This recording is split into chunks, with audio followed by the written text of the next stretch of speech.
Segundo livro das Crônicas, capítulo 25.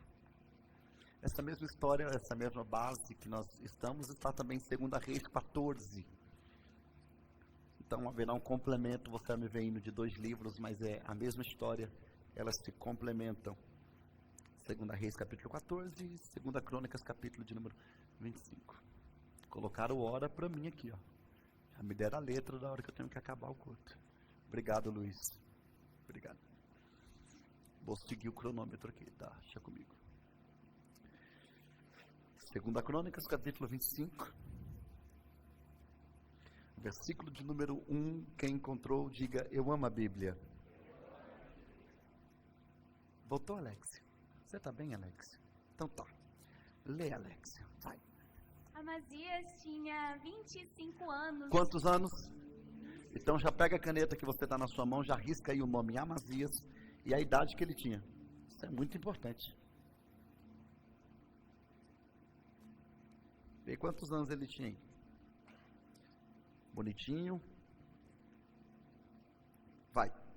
Tinha 25 anos de idade quando começou a reinar e reinou 29 anos em Jerusalém. Quantos anos ele reinou? Quantos anos? 29. Então risca na sua Bíblia quantos anos ele reinou, porque é importante você ter essa informação aí. A mãe dele se chamava Jeoadã. Já temos o nome dela. Anota o nome dela aí também, importante. E era de Jerusalém. Amazias fez o que era reto aos olhos do Senhor. Começou bem. Mas não com o coração íntegro. Então, peraí. Você está dizendo para mim, Alexa, que é possível você fazer o bem, mas o coração não ser íntegro. Vai dar problema hoje. Vai. Logo que o reino foi confirmado nas suas mãos, matou os servos que tinham assassinado o rei, seu pai. Então ele começou fazendo vingança e não justiça. Vai. No entanto, não matou os filhos deles, mas fez segundo está escrito na lei, no livro de Moisés, no qual o Senhor deu ordem dizendo... Dizendo o quê? Os pais não serão mortos por causa dos filhos, nem os filhos serão mortos por causa dos pais. Cada qual será morto pelo seu próprio pecado. Amazias congregou os homens de Judá e o pôs segundo as suas famílias, sob chefes de 1000 e chefes de 100, por todo o Judá e Benjamim. Contou os que tinham 20 anos de idade para cima e descobriu que havia 300.000 homens escolhidos capazes de sair à guerra. Quantos homens?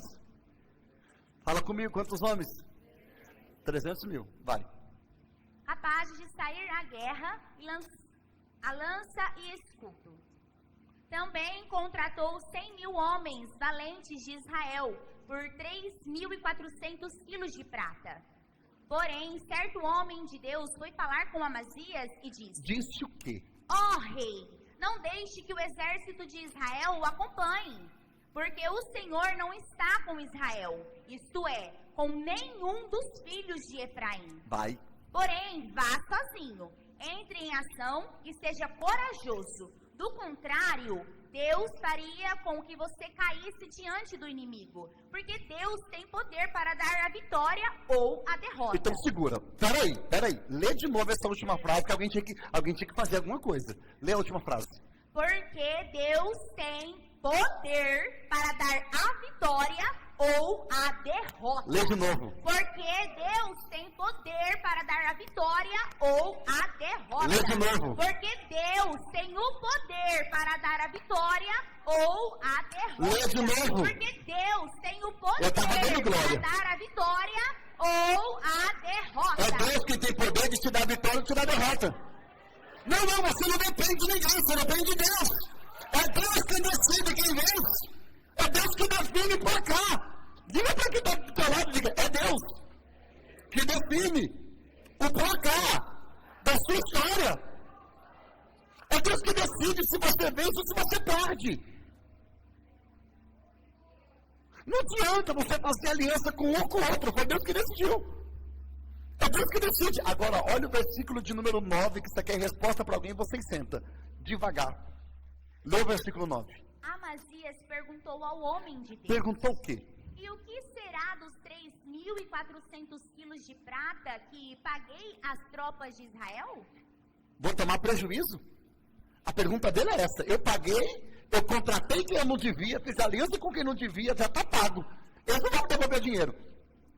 Eu vou tomar prejuízo? Alexa, lê. Ao que o homem de Deus respondeu: Respondeu o que, Alexa? O Senhor pode lhe dar muito mais do que isso. O Senhor pode lhe dar muito mais do que isso. O Senhor pode lhe dar muito mais do que isso. O Senhor pode lhe dar muito mais do que isso. O Senhor pode lhe dar muito mais do que isso. Para você cantar dando glória, o Senhor pode lhe dar muito mais do que isso. Alguém está aqui? Então se assente.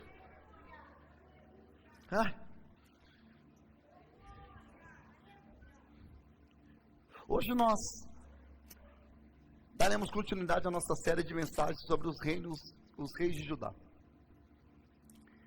E na semana passada nós éramos para falar sobre Joás e Amazias.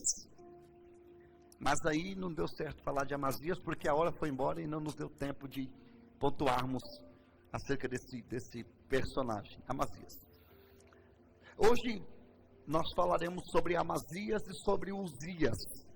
Não dá para falar muita coisa sobre ambos em 30 minutos para cada, que é o que eu vou ter agora, 31 para cada. Mas eu quero trazer a vocês algumas observações, e a primeira dela é que Amazias reinou por 29 anos, do ano 796 a 765 a.C. Aí depois vem Uzias, que vai reinar de 792 a 740. E ele vai reinar por 52 anos. Então Amazias reina 29. Uzias reina 52 anos sobre o reino de Israel. Olhar para essa história é quase um Ctrl-C, Ctrl-V. É quase um copia e cola, obrigado, da mensagem da semana passada. Amazias, ele fez exatamente aquilo que o seu pai havia feito. Começou muito bem, terminou muito mal. Uzias vai seguir o mesmo caminho do seu pai e do seu avô. Começando muito bem, terminando muito mal. Eles ambos receberam a bênção de Deus, experimentaram de grandes vitórias, mas a Bíblia diz que confiaram na força do seu próprio braço. Algo que entrou dentro do coração deles é algo chamado orgulho, soberba. Eu acho que vale uma frase, ou na verdade é um texto bíblico, Provérbios capítulo 16, verso de número 18, a Bíblia diz: a soberba precede a ruína. A altivez do espírito procede à queda.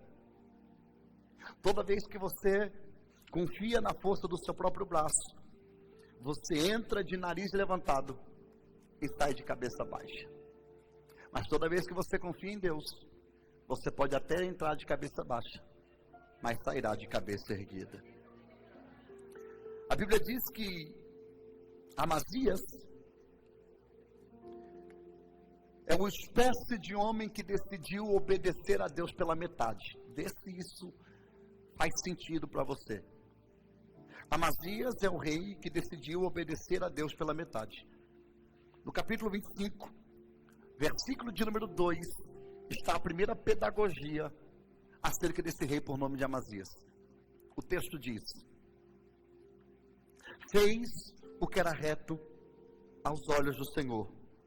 Amazias fez o que era reto aos olhos do Senhor, mas não com o coração íntegro. Então ele fez o que era reto, mas o coração não estava inclinado. Os gestos eram bons, mas a bondade que ele praticava não vinha de dentro, vinha de fora. O nome disso hoje para nós é performance. O gesto é de bondade, a atitude é de bondade, mas o propósito intrínseco no coração não era o que de fato lhe movia a essa causa. A Bíblia diz que esse contexto histórico mostra que ele fazia o que era certo, mas não pelos motivos certos. Vou falar de novo bem devagar. Ele fazia o que era certo, mas não pelos motivos certos. É possível fazer o certo com a motivação errada. Eu vou falar de novo bem devagar. É possível fazer o certo com a motivação errada. É motivo ter gestos nobres e louváveis, mas a motivação ser completamente errada. É possível. E o texto que nós estamos inseridos fala exatamente sobre isso. Gestos de bondade. Mas a motivação era totalmente errada. A sua obediência era externa, mas o seu coração estava totalmente distante de Deus. E Deus não está à procura de ações corretas, Deus está à procura de motivações certas. Eu continuo dizendo uma frase que quem congrega conosco há mais tempo lembra da frase que eu digo a vocês: o certo do jeito errado continua sendo errado. Há uma frase mais antiga que diz que o inferno estará cheio de boas intenções. E essa frase é pesada. Então não é apenas fazer o certo, é fazer o certo pela motivação certa. Então, o que Jesus nos ensinou, pastor, sobre esse assunto? Olha o que diz Mateus capítulo 15, verso 8. E aqui vai começar a pegar. Lê, Alex. Este povo me honra com os lábios, mas o seu coração está longe de mim. Segura. É adoração com os lábios. Não é adoração que sai de dentro. A motivação, a performance, a aparência, todo mundo aplaude. Mas quando eu adoro, Deus não ouve o que sai da minha boca. Deus ouve do que sai de dentro do meu coração, do que sai dentro de mim. E Jesus está olhando para os fariseus e está dizendo: vocês são atores, vocês são hipócritas, vocês têm performance de santidade, mas vocês fazem isso para ser aplaudido pelos homens e não porque me ama. Você vem ao culto não porque me ama, mas para mostrar para as pessoas que você vem. Então esse é o discurso que está enxertado no texto que nós acabamos de ler. Mas aí Deus enviou um profeta. Olha o texto. A Bíblia diz que ele reuniu o exército, contratou os soldados de Israel, e isso aqui é um grande problema. Nós estamos em 2 Crônicas 25, verso 7. Nos versículos anteriores, os 4 e 5 ali, a Bíblia diz que ele mandou contar quem tinha de 20 anos para cima, que era a idade militar do tempo. Isso é a base de Números, capítulo 1 e capítulo 2. De 20 anos para cima, quem se alistou, 300 mil homens. Ele disse: é pouco. Eu vou pagar para ter 100 mil soldados do exército de Israel. Então, peraí. Deus deu a ele 300 mil, ele pagou por 100 mil. Aí a Bíblia diz que Deus toma profeta. Você percebe aqui que o profeta sempre vai aparecer. É você que se decide se vai obedecer ou não, mas Deus sempre alerta. Porque Deus nunca faz nada antes de avisar os seus profetas. Ele sempre avisa. Ninguém é pego de surpresa. Aí Deus vai tomar o profeta no versículo de número 7 e vai dizer: o rei, ó rei, não vá contigo o exército de Israel, porque o Senhor não é com Israel. Porque na cabeça de Amazias, ô Gustavo, ele está dizendo: eu estou fortalecendo o meu exército, eu estou fortalecendo o meu. A intenção parece maravilhosa, fortalecer o exército. Mas quem ele colocou para fortalecer o exército não tinha aliança com Deus. Aí Deus olhou e disse assim: se eles forem, eu não vou. Tome cuidado com quem você coloca do teu lado, porque às vezes você acha que está fortalecendo, mas está enfraquecendo. Tem coisas e tem pessoas que parece que é soma, mas é subtração. Tem pessoas que parecem soma, mas são divisão. E o Senhor está nos alertando aqui hoje. Coloque do teu lado quem tem o mesmo propósito que você para somar. O que adianta eu colocar 100 mil homens no meu exército se eu vou tirar Deus do meu exército? É melhor ir com 300 mil e com Cristo do que com 100 mil homens e Deus sair. É o que Deus está dizendo, vai com aquilo que eu te dei, com o que eu te dei eu garanto vitória. A Bíblia diz que Amazias orou e disse, Senhor, mas eu paguei. Deixa eu falar, vou falar devagar. Tem gente que paga para viver algumas situações. Tem prova que a gente paga para entrar. Não, sabe, tem coisa que não tem nada a ver com você. E você entra. Tem prova que a prova. Tem gente que a prova está passando lá na esquina, ela pula. Não, ela paga para ir. Você lembra de Jonas? Porque, vou pregar sobre Jonas aqui de novo. Faz tempo que eu não prego sobre Jonas. Vou pregar nas teias sobre Jonas. O que você acha, pastor? Vamos? Deus falou para Jonas, Jonas, o que você acha de levantar e fazer um favor para mim? Vá lá em Nínive. Porque... Aí Jonas olhou e disse, não vou não. Vou nada. E o motivo dele é pessoal. O capítulo 4 mostra isso. Aí, a Bíblia diz que ele desce para o Jope, e quando ele chega no Jope, tem uma embarcação saindo para Tarsis. Gente, esse negócio aqui é um detalhezinho. Porque a viagem para Tarsis dura 6 meses. Quanto tempo? 6 meses. Para ir para Tarsis é uma viagem de 6 meses e é uma embarcação que sai 2 vezes por ano. Ele chegou no Jope e tinha uma embarcação saindo. Não, isso aqui já pode ser Deus. Cabeça de Jonas, está dando certo? Deus está no negócio. Eu acho que no fundo Deus tem. No fundo Deus está achando que eu estou fazendo certo. Porque está tudo dando certo. Aí a Bíblia diz que ele chegou e pagou para ir naquela embarcação. Você conhece a história de Jonas. Ele pagou não para andar de barco, mas para andar de peixe. Percebe que no capítulo de número 2, quando ele decide obedecer, não diz que ele paga nada. A Bíblia diz que ele volta para o Jope e de lá ele vai para Nínive. Porque quando eu estou na direção de Deus, é Deus que custeia a minha viagem.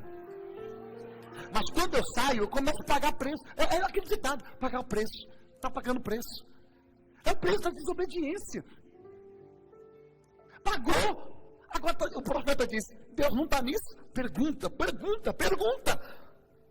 Por que não perguntou antes? Não. Faz do jeito que quer, como acha que deve ser feito. Aí toma prejuízo e depois culpa Deus. Nossa, Deus, por que você não revelou antes? Tu não me perguntou. Eu mandei o profeta lá para te dar livramento, porque tu ia morrer junto. Aí a pergunta dele, eu quero liberar isso aqui como profecia para alguém. A pergunta dele é, Senhor, ô profeta, mas eu paguei, o que eu vou fazer com isso? A resposta no versículo 7, 9, eu libero como profecia para alguém. O Senhor tem muito mais. O Senhor pode lhe dar muito mais. Eu sinto algo no meu espírito para liberar para alguém que está aqui. Deus está dizendo para alguém que está aqui, ó, quem tem promessa de Deus não briga por espaço. Quem tem promessa de Deus fica na obediência. Deus tem muito mais para te dar. Alguém está aqui? Quando você tem consciência disso, você vive como Isaac vive. Se lembra de Isaac? Cavando o poço, assumindo o poço do seu pai Abraão. Os filisteus vieram e disseram, esse poço aqui é nosso. Gênesis 26, Isaac disse, é de vocês? Jurava que era de papai. Não, é nosso. Então aí Isaac disse, então fica para vocês. Ele vai e cava outro poço e dá água. Os filisteus vêm de novo e dizem, esse poço também é nosso. Ele diz, esse aqui que eu cavei ontem? Entendi. Na minha terra? Então pega. Vou cavar de novo. Cavou de novo. Água, poço de novo. Os filisteus chegaram e disseram, esse poço também é nosso. Esse aqui também? É seu, é meu também, só que então pega. Aí só que foi um cavalo, porque rapaz, ele não vai parar de cavar, não. Porque ele cava, a gente toma, ele cava, a gente toma, ele cava, a gente toma. Ele não briga, ele não reclama, ele não rebate. Ele não dá comida, ele não xinga, ele não rebate. Mas onde ele vai dar certo, tudo para ele dar certo. Onde ele chega, dá certo. Onde ele chega, as coisas acontecem. Ele coloca o pé, as coisas acontecem. Ele coloca o pé, a água chega. Ele bate a enxada, a água jorra. Levanta as duas mãos aos céus. Assim diz o Senhor. Fica tranquilo. Porque estou pensando que vai secar a sua fonte. Mas o Senhor tem muito mais do que isso. Alguém está aqui para crer nisso? Alguém está aqui para crer nisso? Levanta a mão direita, por favor. Eu preciso de alguém que me ajude a pregar. Levanta a mão direita, assim, pega o ombro de alguém. Sacode, filha, mas olha na pupila nos olhos. E diga, o Senhor tem mais do que isso para te dar. O Senhor tem mais do que isso para te dar. O Senhor tem mais. Eu vou falar para alguém para ele ali. O Senhor tem muito mais. Tem horas. Não sei se eu posso falar isso aqui. Falo. Tem hora que a gente dá papel de bobo. E Deus deixa. Alguém pegou isso aqui? Tem hora que você dá papel de tonto. E Deus permite. E Deus está dizendo, fica tranquilo.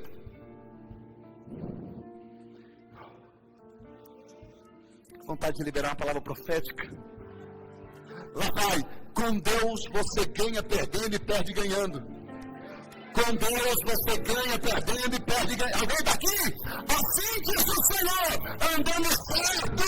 Alguém está te levando, alguém está te passando para trás, alguém está tentando queimar seu filme, mas assim diz o Senhor, eu estou contigo e tenho mais do que isso. Aleluia! Alguém está aqui para dizer glória a Deus? Alguém está aqui para dizer glória a Deus? Aleluia!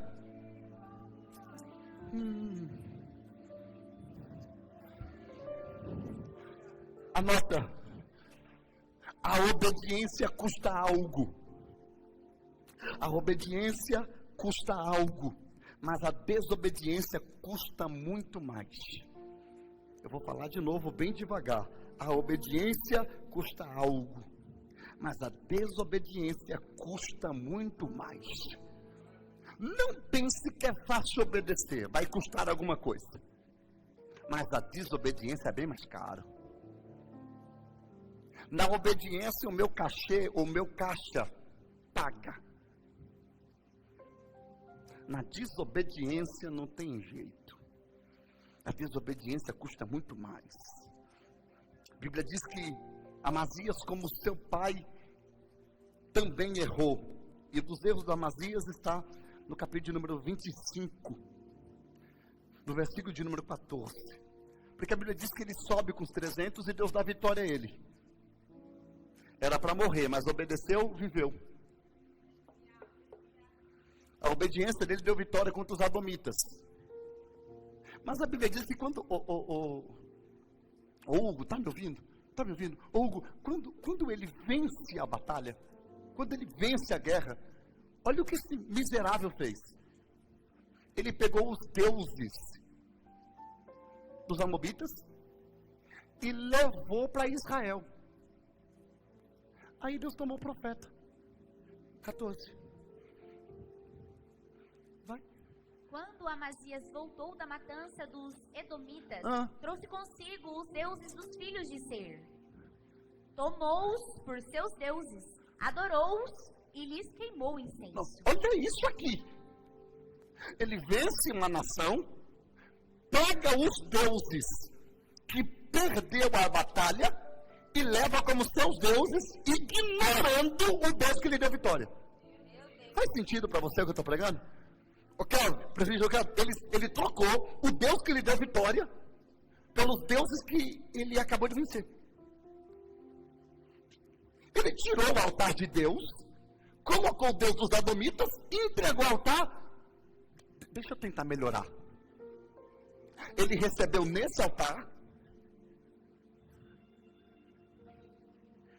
e agradeceu nesse altar. Aquele altar deu vitória? É porque às vezes, pastor, o nosso comportamento é de Amazias. Nós recebemos nesse altar. Mas nos entregamos em outros altares. O altar que me sustenta, o altar que me dá vitória, o altar que cuida da minha casa, é o altar que me entrega milagre. E eu vou honrar outro altar. Mas Deus estava de olho. Deus ficou esperando o culto chegar para ele, e o que chegou no céu foi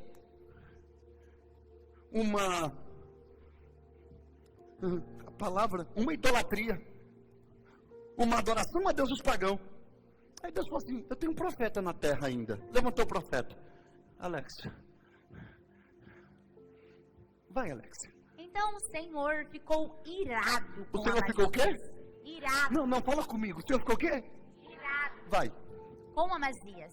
E enviou-lhe um profeta aquele dia. Olha o profeta de novo aí. Por que você está buscando deuses que não puderam livrar do seu ataque o povo deles? Enquanto o profeta ainda falava, o rei lhe disse: Isso o quê? Por acaso pusemos você por conselheiro do rei? Pare com isso! Por que teríamos de matar você? Então o profeta parou, mas disse: Disse o quê? Sei que Deus resolveu destruí-lo, porque você fez isso e não deu ouvidos ao meu conselho. Segura. Olha, gente, esse texto do verso 14, ele é poderoso demais.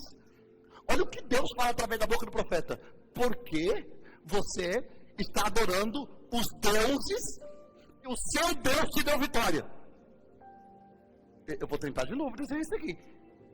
Se esses deuses não conseguiu parar você e não deu vitória a você, porque o Deus de Israel estava do teu lado, tu vai pegar o Deus perdedor e transformar no teu Deus.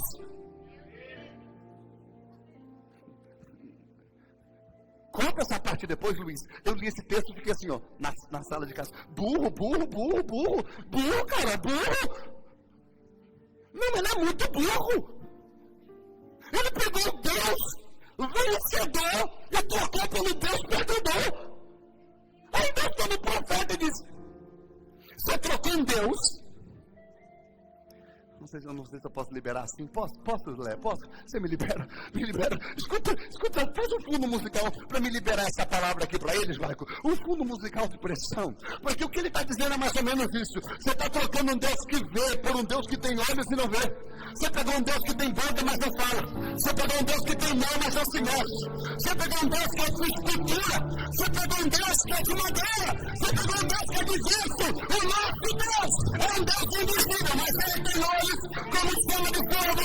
Pois, marca inocente, as suas mãos estão estendidas para salvar os teus amigos. Estão ouvindo as nossas alguém aqui. Este é o Deus que merece adoração. Se eu estivesse falando sobre idolatria aqui, eu ia longe aqui, hein? Não, que eles estão trocando um Deus que ouve por um Deus que não. Um Deus que fala por um Deus que não. Tem boca, mas não fala. Tem olhos, mas não vê. Eu pergunto, você responde. Isso aqui para você é lógico? Se sim, diz amém. Não é lógico? O que o profeta está corrigindo, é lógico? É muito. Você concorda que ele é burro? Só para mim não ficar sozinho, se a gente tocou, pecamos junto. Mas sabe o que ele fez? O profeta profetizando. Ei, cala a boca. Você lembra o que o pai dele fez com o profeta? Você lembra o que o pai dele fez com Zacarias? Você lembra o que aconteceu semana passada? Alguém consegue lembrar do que está acontecendo semana passada? O que o pai dele fez? Matou um profeta, um sacerdote. Agora ele está indo pelo mesmo caminho errado, Deus está alertando, ele está dizendo: para de profetizar. Eu disse semana passada e reproduzo essa semana. Porque profeta só presta enquanto ele fala o que você quer. O profeta só presta enquanto ele fala o que você gosta.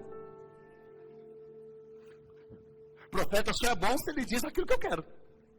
Ou se ele corrige alguém que eu acho que tem que ser corrigido. Porque o mesmo profeta que corrige alguém, você diz, fala a Deus. Quando é que você desvia. Então o profeta só é bom para corrigir os outros. Os outros. Minha esposa olhando para mim assim, os outros não. Então o profeta só é bom para corrigir os outros. Não. E para falar aquilo que é bom. Mas quando o profeta vem, em nome de Deus, para alinhar aquilo que está errado, a mensagem não é aceita. A mensagem é totalmente rejeitada. Aí, não sei se como eu falo isso, estou tentando tirar o peso, mas vou falar direto, você se vira aí como você recebe. Vitória sem vigilância gera idolatria. Eu preciso tomar muito cuidado para não começar a adorar aquilo que eu recebi, ao invés de quem me deu a vitória. Posso falar de novo? Eu preciso tomar muito cuidado para não me tornar adorador daquilo que recebi. Porque a moda hoje é trocar a bênção, o abençoador pela bênção. A providência pelo provedor. Nós começamos a adorar aquilo que Deus nos deu, ao invés de adorar nós adoramos as coisas que Deus nos deu, ao invés de adorar o Deus das coisas. Então nós ficamos assim, cultuando o que recebemos, alisando o que recebemos. Vontade de falar os negócios aqui, Maica. Não falo não, vai dar problema, cara. Se algumas pessoas que estão aqui alisassem o altar, igual alisa o carro que Deus deu, não, seria um negócio extraordinário. Não, se você alisasse as coisas de Deus, igual você alisa as coisas que Deus te deu, pelo amor de Deus. Nós somos muito disponíveis para cuidar daquilo que é nosso, mas pouco disponíveis para cuidar daquilo que pertence a Deus. Então, eu preciso tomar cuidado para aquilo que Deus me deu não tomar o lugar de Deus no meu coração. Aí a Bíblia diz que o orgulho de Amazias faz ele se tornar um idólatra. O idólatra faz com que ele se perca totalmente por inteiro. E aí, a Bíblia diz que ele ficou orgulhoso por causa da vitória. E eu tenho 7 minutos para terminar essa primeira parte e já entrar sobre os dias. Ele ficou orgulhoso e mandou uma mensagem para o rei de Israel. E a mensagem que ele mandou para o rei de Israel, o rei de Israel é Joás. Parece o que nós falamos semana passada, mas é outro Joás. Ele mandou uma mensagem dizendo que queria guerrear. Aí Joás, quando ouviu isso, mandou para ele uma parábola. E a parábola que ele contou, ele dizendo, rapaz, tu acabou de ganhar uma vitória pequena e está achando que você vai vencer eu? Teu orgulho vai acabar. Tu não tem capacidade. E Israel e Judá não tinha capacidade de vencer o rei de Israel, que era o reino do norte. Não tinha força e poder bélico. Israel estava prevalecendo nesse tempo.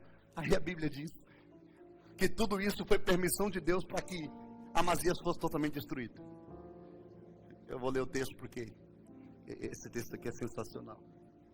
Olha o versículo de número 14, versículo de número 9. 2 Reis 14, 9. Põe em 2 Reis. É o mesmo texto. Começa no 8. Olha essa mensagem. Quem está me ouvindo diz amém. Vai. Então Amazias enviou mensageiros a Jeoás, filho de Jeoacás, filho de Jeú, rei de Israel, dizendo o quê? Venha me enfrentar no campo de batalha. Vem pra batalha, porque agora eu estou grandão, eu venci. Porém, Jeoás, rei de Israel, respondeu a Amazias, rei de Judá. Respondeu o quê? O espinheiro que está no Líbano mandou dizer ao cedro que lá está, dê a sua filha por mulher ao meu filho.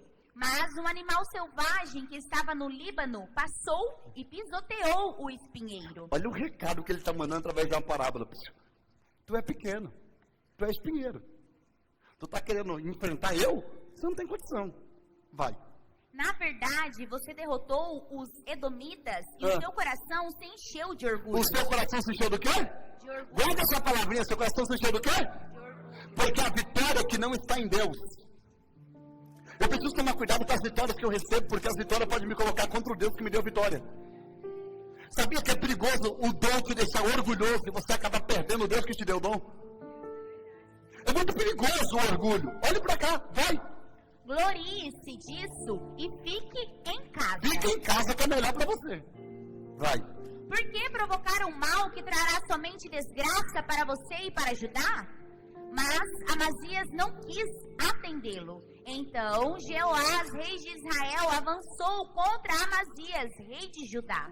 E eles se enfrentaram em Bet-Semes, que está em Judá. Alex, deixa eu dar um resumo.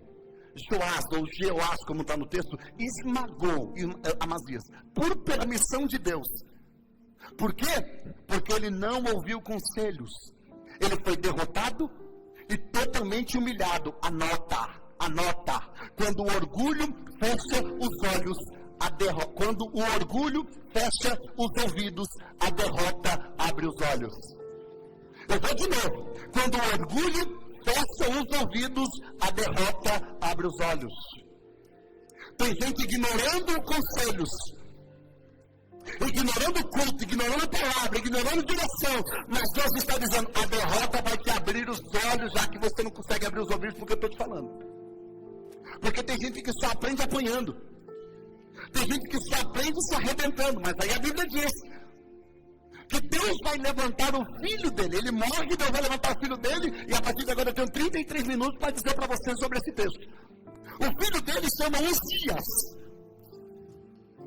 Uzias, o rei que se tornou forte demais para continuar humilde. Uzias foi o rei que se tornou forte demais para continuar humilde. Uzias foi o rei que se tornou forte demais para continuar humilde. Ele começou humilde, mas terminou orgulhoso. Uzias começou muito bem.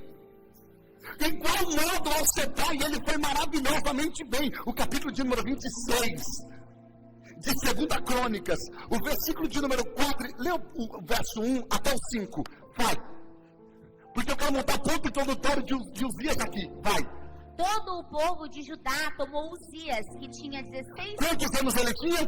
16... Anote isso na sua Bíblia, Uzias tinha 16 anos. 16 anos de idade, e o constituiu rei em lugar de Amazias, seu pai. Vai. Depois da morte de seu pai, Uzias reconstruiu Elate e a restituiu a Judá.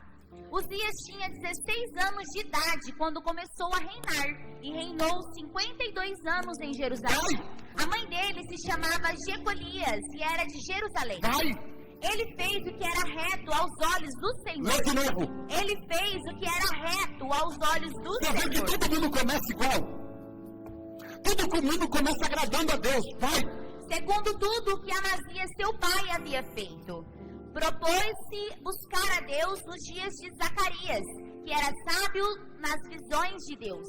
Enquanto Uzias buscou o Senhor, Deus o fez prosperar. Segura. Agora esse Uzias, Gustavo, vai cometer o mesmo erro que seu avô. Ele tem alguém do lado que chama Zacarias, é um homem de Deus, ele ouve o conselho desse homem, ele tem 16 anos, ele vai tudo bem. Mas quando esse Zacarias morre, ele se perde. Ele começa fazendo tudo certo. E por que as coisas começaram a dar certo para ele? Porque ele começou buscando ao Senhor. Ele começou buscando ao Senhor. O versículo 5 diz que ele decidiu buscar ao Senhor. E quando você busca ao Senhor, e quando você coloca Deus como prioridade, as coisas vão. Quando você coloca Deus como prioridade, as coisas fluem. Quando você coloca Deus como prioridade, as coisas andam. Alguém está comigo aqui? Quando você coloca Deus como prioridade, Deus vai na frente, abrindo o caminho, quebrando as correntes, tirando os espinhos, ordena os forças para consigo lutar. Ele abre porta, ninguém pode fechar. Alguém está aqui, né? Está fechando aqui, Lucas?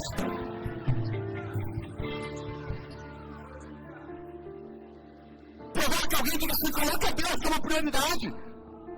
Não diga para ele, coloque Deus como prioridade. Busca Deus como prioridade. Busca Deus enquanto buscou o Senhor. Deus te fez prosperar. Vê se não é isso que Jesus nos diz em Mateus capítulo de número 6, verso de número 33. Buscai primeiro o reino de Deus, a sua justiça, e todas essas coisas vos serão acrescentados. Levanta a mão, sentiu o peso da revelação. Levanta a mão, pega esse dedo lá em cima. Aponta para alguém que está do seu lado e diga para ela assim: o segredo é colocar Deus em prioridade. O segredo é buscar Deus como prioridade.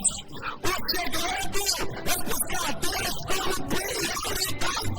O segredo é colocar Deus como prioridade. O dia que Deus for prioridade na sua vida, as coisas vão andar para você. Deus, glória, vem de novo. Quando Deus for prioridade na sua vida, as coisas vão andar para você. O gente, ele não andou pelo caminho da estratégia. Não foi inteligência militar. Não foi ensaios coach. Não foi política. Foi dependência. Porque a prosperidade de Uzias não nasce no trono, nasce no altar. A prosperidade de Uzias não nasce no trono, nasce no altar. Porque tudo que você planta no altar, você colhe no trono. Tudo que você planta no altar, você colhe em todas as outras áreas da sua vida. Aleluia! A Bíblia diz que Uzias, ele venceu tanto os filisteus como os árabes.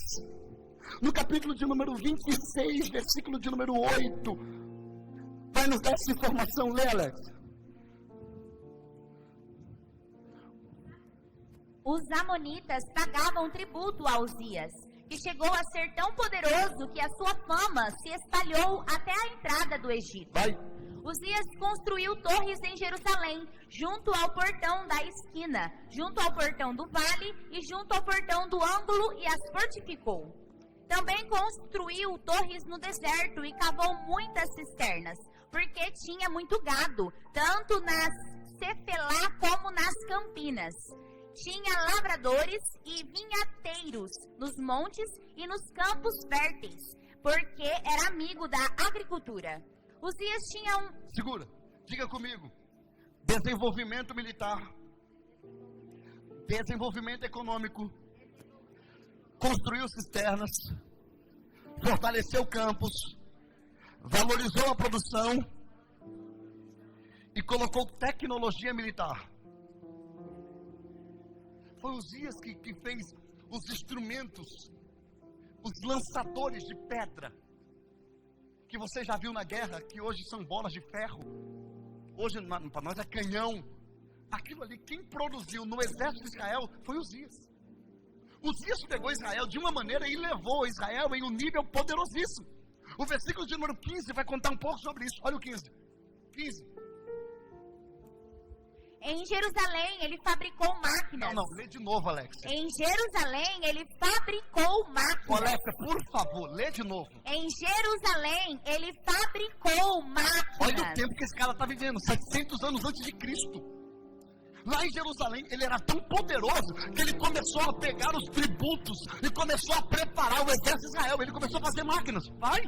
Inventadas por homens peritos, que foram colocadas nas torres e nos cantos das muralhas, para atirarem flechas e grandes pedras.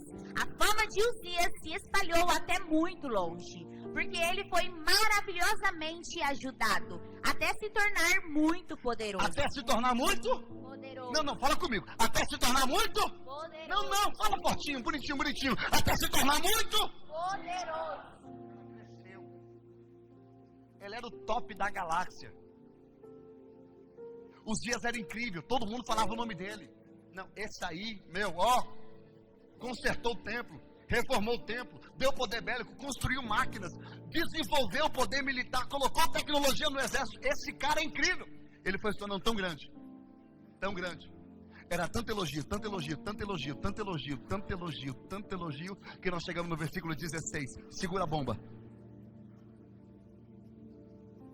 Mas, depois que Uzias se tornou poderoso, o coração dele se exaltou para a sua própria ruína. Para.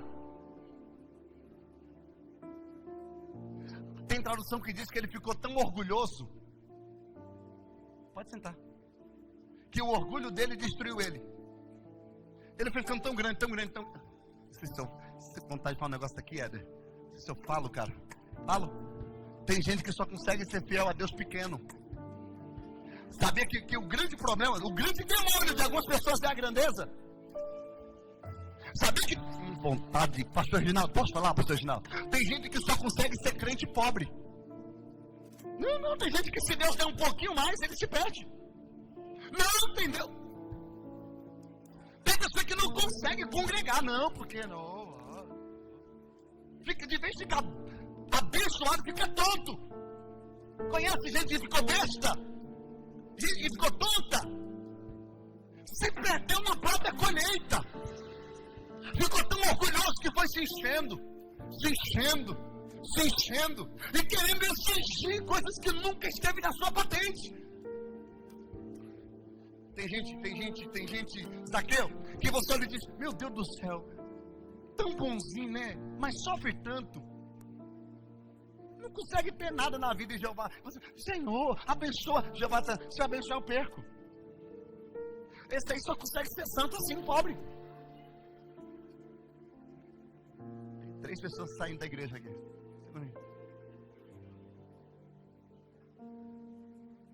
Senhor, me abençoa. Deus está dizendo, abençoa não. Se eu te abençoar, eu te perco. Senhor, me dá um carro. Não, se eu te der um carro, você vai pro rolê, você vai vir pro culto. Não, eu prefiro você a pé mesmo. Não, você de carona, você é crente. Você de carro, você vai beber. Não dá não. Tem gente, o Samuel, que tem que viver assim. A gota d'água. É o povo dizendo no deserto. É Deus mandando maná por dia. E dizendo, amanhã eu mando de novo. E tem povo no meio do deserto que pegou o maná e escondeu. Jeová dizendo, não esconde que amanhã eu vou mandar. Vai que Deus não manda. Não, tem gente que é assim. Cresce tanto que acha que não depende mais de Deus. Contando com o próprio convênio, com o próprio dinheiro. Gente que saiu do nada. Vontade de falar uns negócios aqui, cara. Ai, que vontade de falar tudo. Eu até gosto da igreja lá, mas lá não tem meu nível. Seu nível? Seu nível? E qual é seu nível, querumbi? O arcanjo? O meu filho merece, mas o problema da minha geração é isso. Que é o sofrido que está pronto, mas a gente fica pensando em construir para o originário. Esse é o problema. Achar que é um lugar bonito e tem estrutura é maravilhoso. Agora, para que isso aconteça, não quer. Alecrim dourado. Não ficou orgulhoso. Olha, Alex, o texto, Alex. Ficou maravilhado. Cresceu.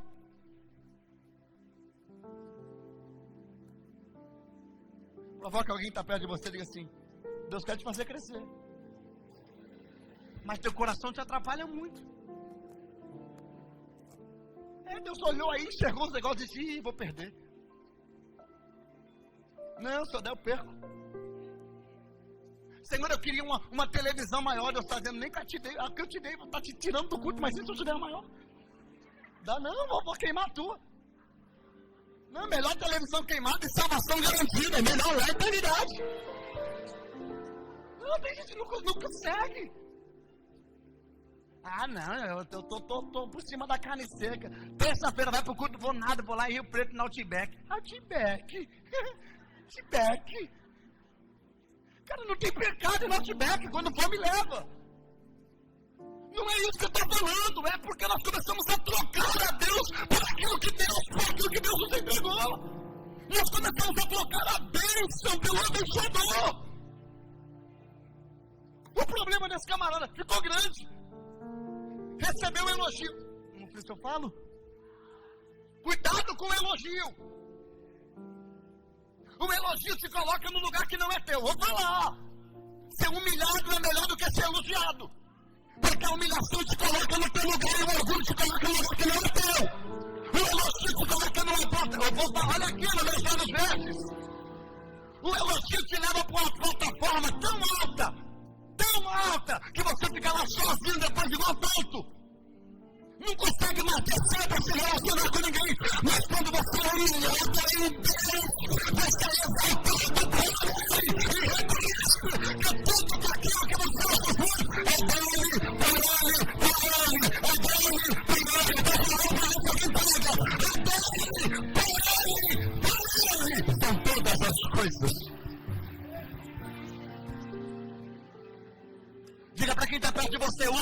sucesso. Pega esse dedo, aponta para ele e diga: o sucesso é um excelente servo, mas um péssimo senhor. Osias, uma informação que eu não dei aqui no começo, agora eu estou agitado demais para dar informação, mas vou respirar. Lá nos livros de 2 Reis, ele vai aparecer com o nome de Azarias. Osias e Azarias é o mesmo. Vai ter uma mudança de tradução, mas é a mesma pessoa. Osias e Azarias é a mesma pessoa. Coloque aí para você não se perder. Osias e Azarias é a mesma pessoa. Preste atenção. Olha o versículo de número 16. Lê de novo, Alex.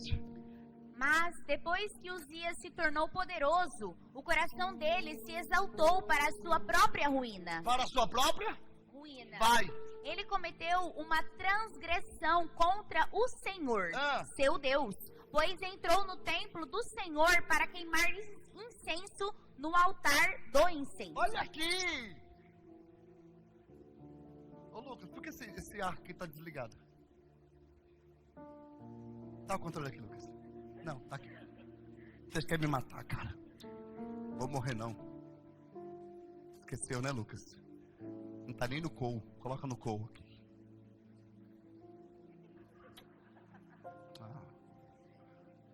Tô suando igual tampa de cuscuzeira aqui, cara.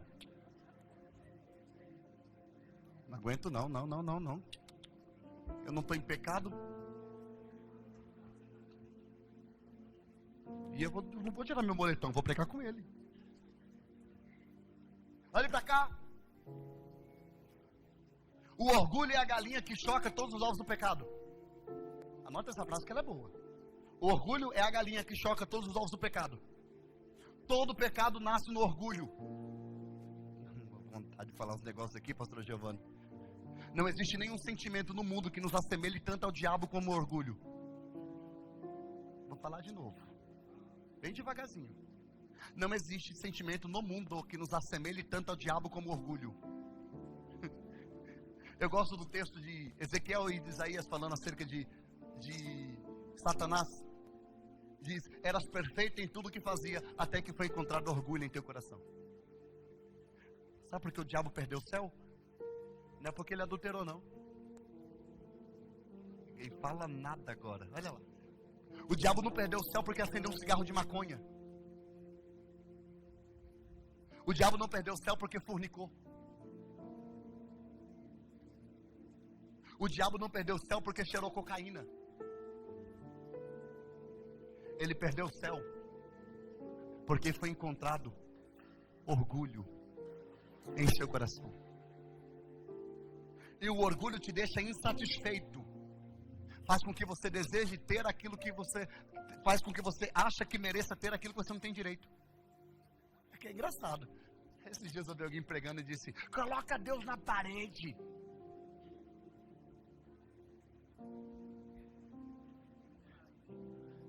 Falei: é o que, amigo? Coloca Deus na parede. Qual é a parede que dá para colocar Deus? Ele pega o globo da terra e coloca como descanso para os pés. Ele chama todas as estrelas pelo nome e coloca toda a água do oceano na palma de sua mão. Qual é a parede que coloca ele? O povo é louco. O povo é maluco das ideias. É por isso que quando o orgulho faz com que você... isso aqui é coisa de orgulhoso. Eu mereço mais. Você merece o inferno. Eu também, gente. Todos nós estamos condenados. Merecimento, o inferno. Pastor, o que você merece? O inferno. E eu, junto. Nós não seremos salvos por causa da graça em Jesus. Não é merecimento. Eu sirvo a igreja, eu cuido da igreja. Deus não pode fazer isso comigo. Ele pode. Ele é Deus. Mas o orgulho faz com que você acha que você merece alguma coisa. Merece destaque, merece honra, merece aplauso. Não merece. Não merece, nós não merecemos. Deixa eu falar um negócio aqui pra você, porque eu sei que você gosta de Bíblia. Eu vou liberar aqui pra cabeça de vocês, assim, pum. O diabo perdeu o céu por quê? Porque queria ser igual? Estava muito bem posicionado. no reino dos céus, abaixo de Deus era ele. Mas ele queria estar acima da única pessoa que estava acima dele. Então não é problema de posição, porque posicionado ele estava bem. Era insatisfação. E não dá para agradar o insatisfeito. Ele está insatisfeito. Aí ele quer ser igual a Deus. Eu serei semelhante ao Altíssimo. Perdeu. E se você olhar bem bonitinho, agora pega. O pecado que o homem caiu, Adão e Eva, caíram no mesmo pecado que Satanás caiu. Vê lá direitinho. Qual foi o pecado de Eva, pastor? Comeu fruto. Não foi, não. Foi a motivação pela qual comeu. Olha o que a serpente disse. Quando tu comer, tu serás semelhante a ele. Ela disse, eu quero. Vê se não é o mesmo pecado. Vê se não é a mesma coisa. Tem gente que nunca percebe isso. Está aí na sua Bíblia. Não é o fruto, é a motivação. Ela queria ser igual a Deus. Assim como um dia, Satanás também quis ser igual a Deus. Porque o orgulho faz com que você e eu almejamos estar no lugar que nós não temos direito. Posso liberar? Vou liberar de olhos abertos para ver quem pega essa palavra. Não queira estar onde Deus não quis te colocar. Vou de novo, não queira estar onde Deus não quis te colocar. Se Deus não quis te colocar ainda, é porque não é tempo. O problema é que a gente quer se enfiar em lugar que não é para nós. Aí, está na hora já. Não está. Quando chegar a hora, vai chegar. Vai ser, é o momento. Mas enquanto não acontece, Deus está te preservando. Ai, Espírito Santo. Ai, Espírito de Deus. Osias, muito bem posicionado, hierarquicamente, rei de Israel. Ele acordou um dia. Eu não sei, eu penso. Deixa eu pensar. Não está na Bíblia não, estou pensando. Ele acordou, o diabo olhou para ele e disse assim, o que você acha de acender um incenso hoje? Ele disse, nossa, boa ideia, né? Tu é rei mesmo? Tu é rei? Por que não pode fazer o serviço do sacerdote? Tu é rei. Ele disse, eu sou rei. Não, mas esse negócio de incenso não é para o sacerdote? Aí o diabo disse assim, não, mas tu pode, você é rei. Ele diz, é mesmo, eu mesmo. Eu vou lá no templo. Vou oferecer incenso. Cara, isso não vai dar certo. O último que fez isso foi riscado. Quem foi ele? Saul. Na ausência de Samuel, Saul fez o culto. Parecia uma boa ideia. Osias acordou e disse, eu vou lá. Pastor, qual é o grande problema disso? O problema disso é Números 18:7. Lê, Alex.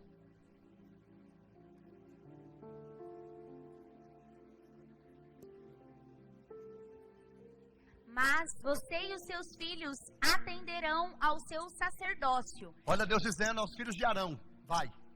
Mas você e seus filhos atenderão ao seu sacerdócio em tudo o que diz respeito ao altar e ao que estiver para dentro do véu. Este é o serviço de vocês. Vai. Eu lhes dou o seu ofício sacerdotal como dádiva. Porém, o estranho que se aproximar será morto. O estranho que se aproximar será? Morto. Olha o Osias. Eu vou oferecer sacrifício. Deus está dizendo, se tu entrar, eu vou matar você. Não. Eu sou rei. Escuta, por favor. Eu vou até diminuir a tonalidade da minha voz para você escutar isso.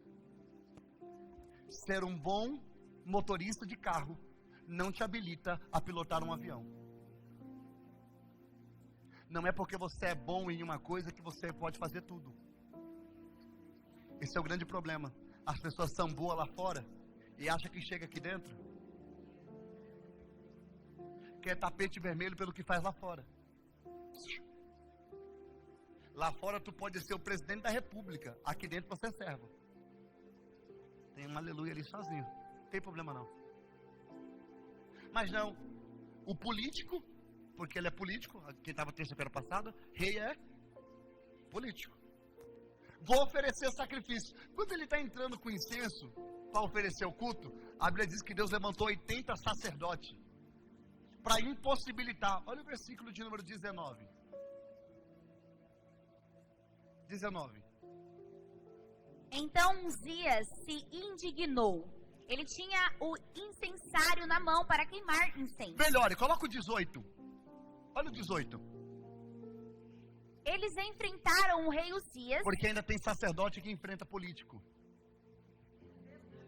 Porque ainda tem sacerdote que se posiciona dizendo: ei, você não foi chamado para isso. Você não foi chamado para isso. Fica na tua. A tua função não é essa. Mas aí continua.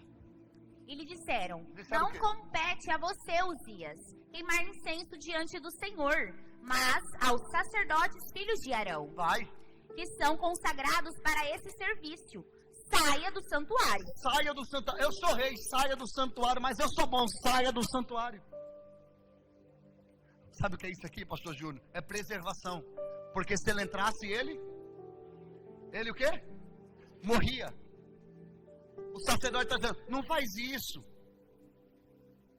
Ai, que vontade de falar os negócios aqui, cara. Tá aqui, ó. Eu engoli 3 vezes e eu vou falar. Escuta aqui. Toda vez que você faz o que não foi chamado para fazer, você deixa de fazer o que foi chamado. Se você estiver ocupando uma posição que não é tua, é porque a tua posição está desocupada. O problema é que a gente às vezes quer tampar o buraco de outra pessoa e deixamos a nossa função em aberto. Se você não estiver fazendo o que Deus chamou para fazer, você pode ter certeza que você está atrapalhando alguém a fazer o que ela deveria estar fazendo. Olha o clima de silêncio que está aqui. Porque o problema é que tem gente, a ordem hoje, pastor Lucas, são conselheiros que não construíram nada. As pessoas querem te ensinar a fazer o que elas não fazem. Isso aqui é loucura. Isso aqui é no mínimo maluco. É a galera querendo ensinar a pastora a pastorear sem nunca ter pastoreado. Te ensinam a pregar em 7 dias. Nunca pregou em lugar nenhum. Não tem história. Faça somente aquilo que Deus chamou para fazer. O problema é quando você começa a colocar o dedo naquilo que você não foi chamado. Você começa a se intrometer naquilo que Deus não te colocou para fazer. Aí você começa a atrapalhar o que deveria estar fazendo. Aí, o versículo 19. Então Uzias se indignou. Porque não gosta de ouvir verdade. Ele tinha o incensário na mão para queimar incenso. No momento em que ele se indignou contra o sacerdote... Alex, você sabe o que ele tinha? Toda a performance, só não tinha permissão. Eu vou falar de novo. Vou falar de novo. Posso, pastora Jéssica? Posso? Tinha aparência, tinha a roupa, o incensário, tudo bonitinho. Tinha o terno, a gravata, a saia, a Bíblia. Só não tinha permissão. Tinha a cara. Hoje em dia, cadê os jovens? Tinha a skin. A skin de sacerdote, mas era rei. Aí ficou indignado. Vai. Se indignou contra os sacerdotes. E a lepra lhe saiu na testa. Para. O camarada no templo, quando ele vai acessar o santuário, Deus coloca uma lepra na testa dele. Alguém olhou e disse: nossa, como Deus é mau. Mau? Deus é misericordioso, eu tinha que ter matado ele. Eu li para vocês o texto agora. Ele tinha que estar. Deus colocou uma lepra na testa. E aí, pastor? Aqui entrou o grande problema e eu terminei a mensagem. Porque com a lepra na testa, ele acabou perdendo o direito que ele tinha. Porque quando eu não estou satisfeito com aquilo que eu tenho, eu acabo perdendo. Porque a minha vontade é ter tanto que eu não tenho, que eu acabo não valorizando o que tenho. E quando não valorizo o que tenho, eu perco o que tenho. Atrás daquilo que nunca vou ter. Vou liberar de novo. Cuidado para perder aquilo que você tem. Cuidado para não perder aquilo que você tem, procurando aquilo que você nunca vai ter. Cuidado. Essa aqui é boa. É melhor um pássaro na mão do que 2 voando. bem melhor um telefone na mão do que a pessoa, ei, é tua esposa, cuida dela, é teu filho, cuida dela, é teu emprego, é teu nome, é negócio. Quem realiza aquilo que você recebeu, todos que me receberam, pessoas que me querem, mas quem é insatisfeito com aquilo que tem, nunca será beneficiado. Nunca será. Aí a Bíblia diz que ele é insolado, levado para uma casa separada. E lá, ele vai passar 12 anos. E vai morrer leproso. Vai morrer? Vai morrer? Lê, Alex, versículo de número 21. Assim, o rei Uzias ficou leproso até o dia da sua morte. E, por ser leproso, morou numa casa separada, porque foi excluído da casa do Senhor. Por ser o quê? Leproso. Por ser o quê? Leproso.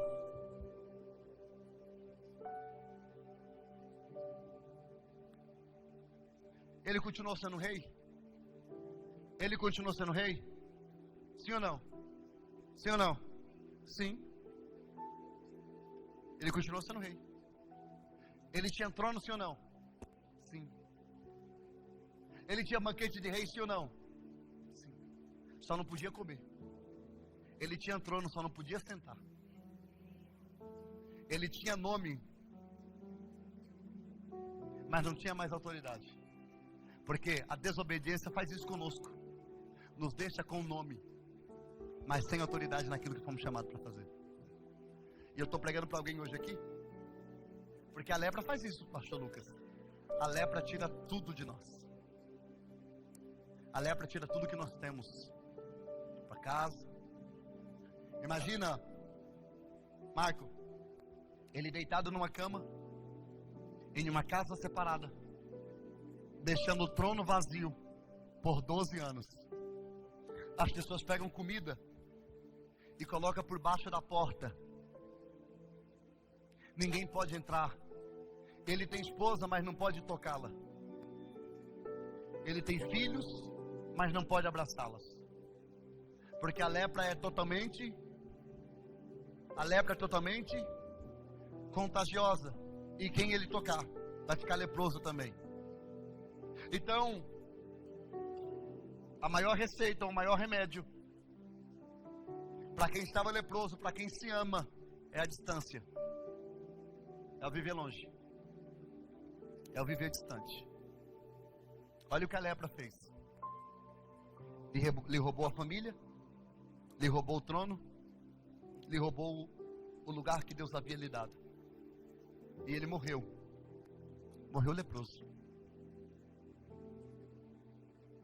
Morreu leproso. Se nós fôssemos parafrasear para os dias de hoje, eu estou com a Bíblia fechada. A lepra para nós é o que hoje? O que é a lepra? Fala comigo, o que é a lepra? O que é a lepra? Pecado. E o que o pecado faz? Isola, afasta, oprime, envergonha, arranca. Pergunta e você responde. O pastor que adultera continua sendo pastor? Ele continua com o nome, mas não tem mais autoridade. Sabe? O ministério de Jesus era respeitado porque ele ensinava como quem tinha autoridade. A autoridade impõe. O que a autoridade impõe, pastor? Respeito. As pessoas respeitam quem tem autoridade. Toda autoridade é respeitada, porque a posição exige isso.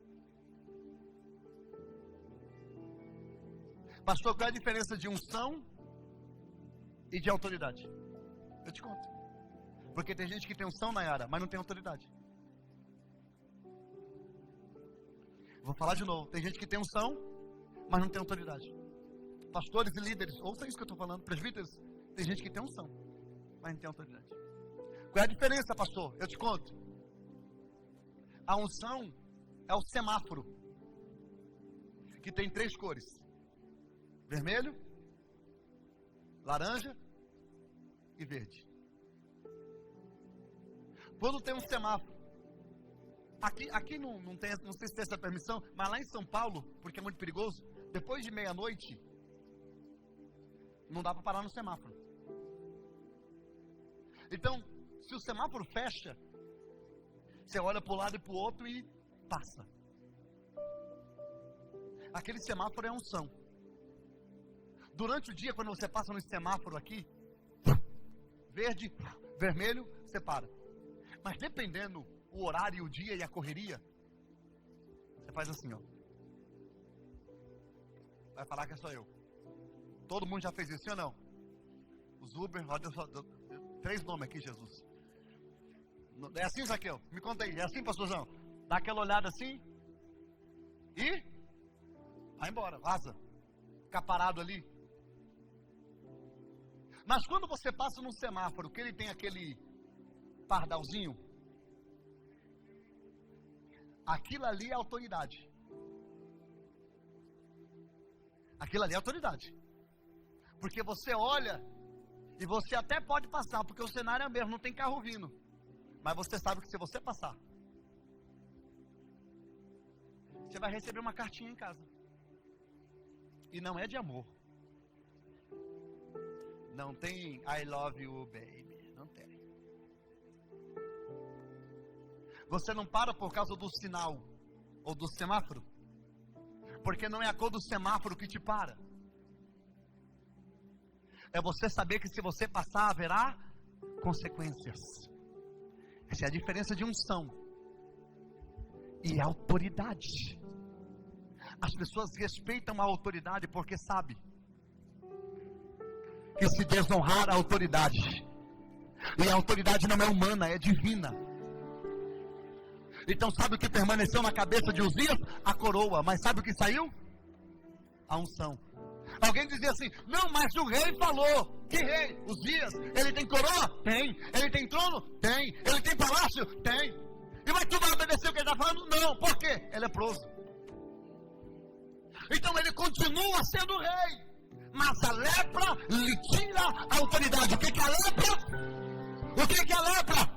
O pecado é a lepra. Mas hoje eu estou convergindo a mensagem para dizer a vocês que talvez algumas desobediências nos arrancaram do lugar que Deus queria que nós estivéssemos. Talvez alguns de nós pensamos agora, pensamos o que não devíamos fazer, falamos o que não deveríamos falar, pensamos o que não deveríamos pensar, mas assim diz o Senhor: hoje a vaga do nosso espírito, a língua, o teu corpo, arranca outras pessoas, o Senhor te purifica e te devolve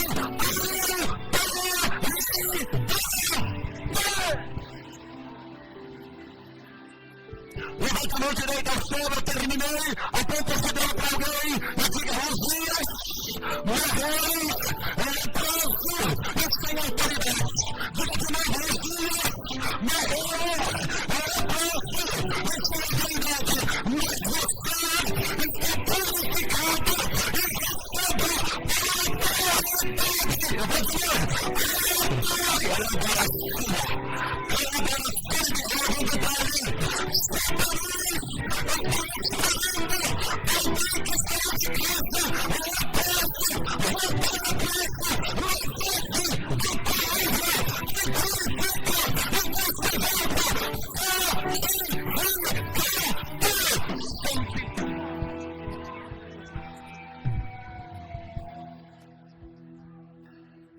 Fica de pé, terminei.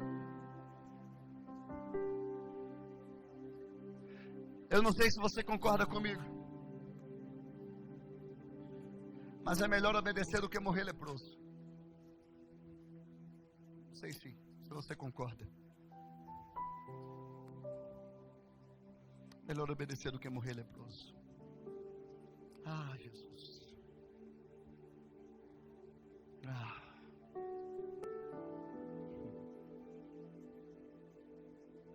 O grupo de louvor estava cantando, Jéssica estava ministrando. Quando ela ministrou Filipenses, eu comecei a dar risada comigo mesmo. Porque Uzias se orgulhou, Amazias se orgulhou, Aí vem Jesus, o Rei dos Reis, e se humilhou, se esvaziando.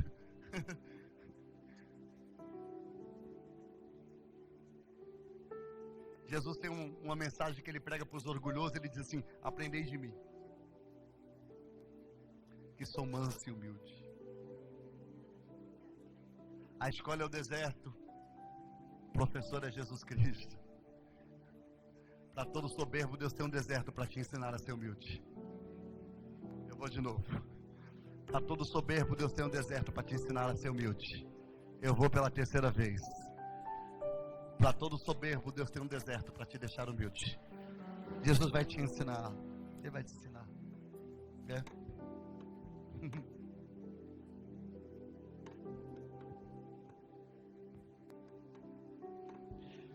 Para mim fechar a mensagem e orar para vocês, Mateus capítulo 8.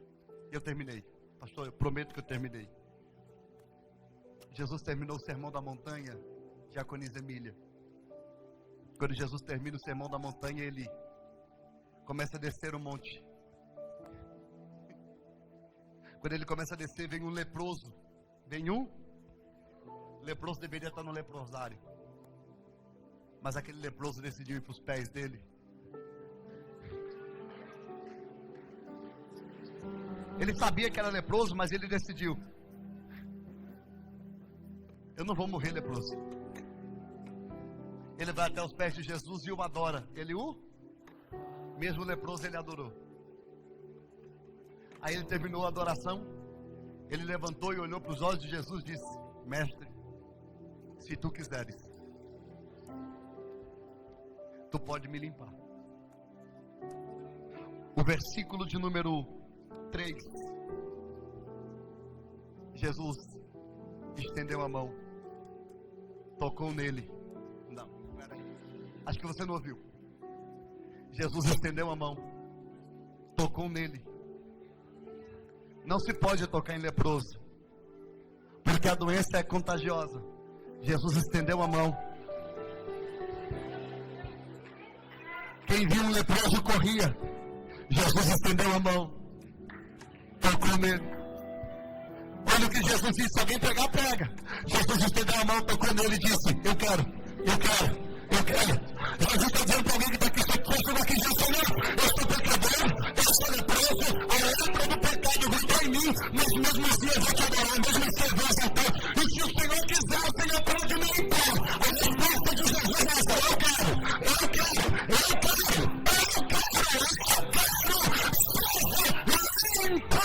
Imediatamente, e no mesmo instante, ele ficou limpo, pessoa. Coloca a mão no teu coração.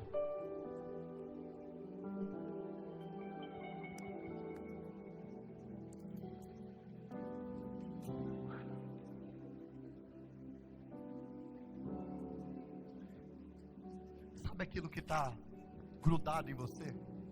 Aquilo que está no mais íntimo da sua alma, só você sabe. Está colado em você, grudado em você.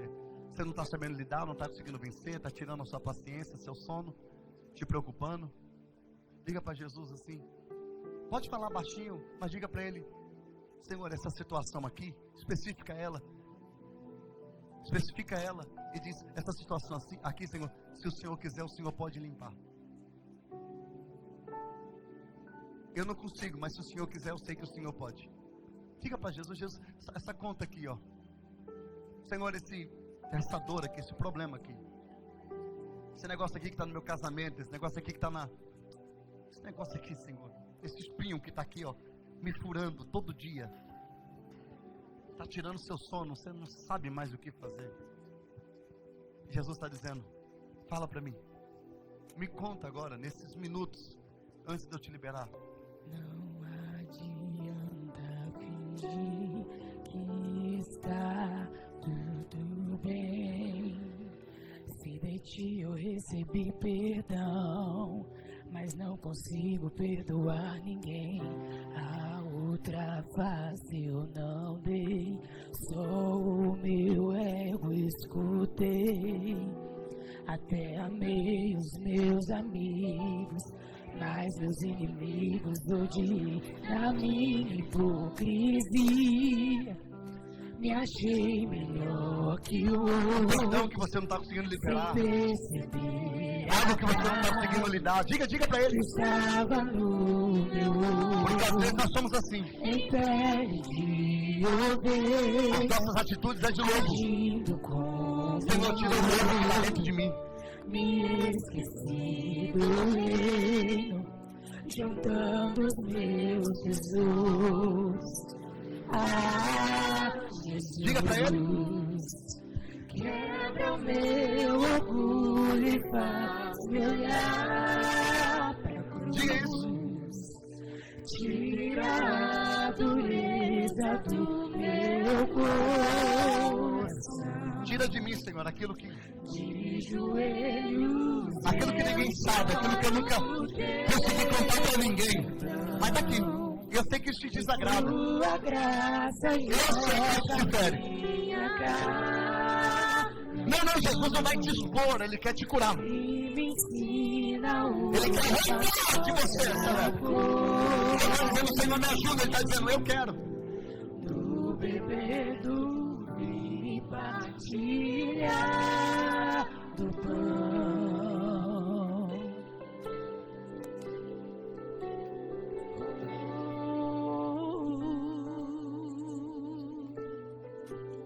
Feche os seus olhos.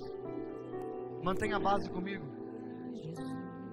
Repreende esse orgulho aí que está te atrapalhando de liberar perdão, de congregar, de amar o próximo, de abraçar teu irmão.